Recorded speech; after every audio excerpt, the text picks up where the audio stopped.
यूरोपीय यूनियन ने कहा है कि बहरीनी हुकूमत तशद्दुद को सियासी हथियार के तौर पर इस्तेमाल न करे और हकीकी अवामी नुमाइंदे से मुज़ाकराती अमल शुरू करे।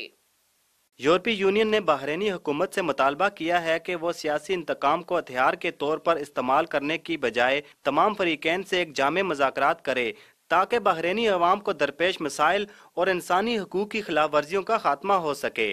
जिनीवा में अक़वाम मुत्तहिदा की इंसानी हकूक़ कौंसिल के 34वें इजलास में यूरोपीय यूनियन की जानिब से जारी करदा बयान में कहा गया है कि इस वक्त बहरीन में इंसानी हकूक़ के चैलेंज का सामना है। इंसानी हकूक़ की खिलाफ वर्जियों को रोकने के लिए मजीद इस्लाहात की ज़रूरत पर जोर दिया है। यूरोपीय यूनियन ने बहरीनी हुकूमत से मुतालबा किया है कि वो एक ऐसा पुरअमन माहौल तश्कील दें जहाँ आवाम अपने सियासी इख्तलाफात के आज़ादाना तौर पर इजहार कर सकें। बहरीनी हुकाम मुल्क में मजीद इस्लाहात के जरिए इस्तेकाम जामे मुफाहमत के लिए बामकसद मज़ाकराती अमल शुरू करने के लिए हौसला अफजाई करते हुए कहा है कि बहरीन के मसले का हल तशद्दुद नहीं है।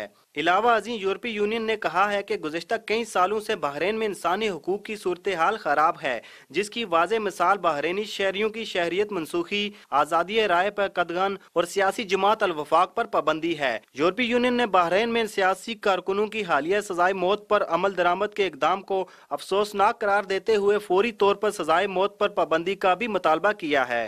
मोहम्मद इशफाक, अल लोलवा टीवी।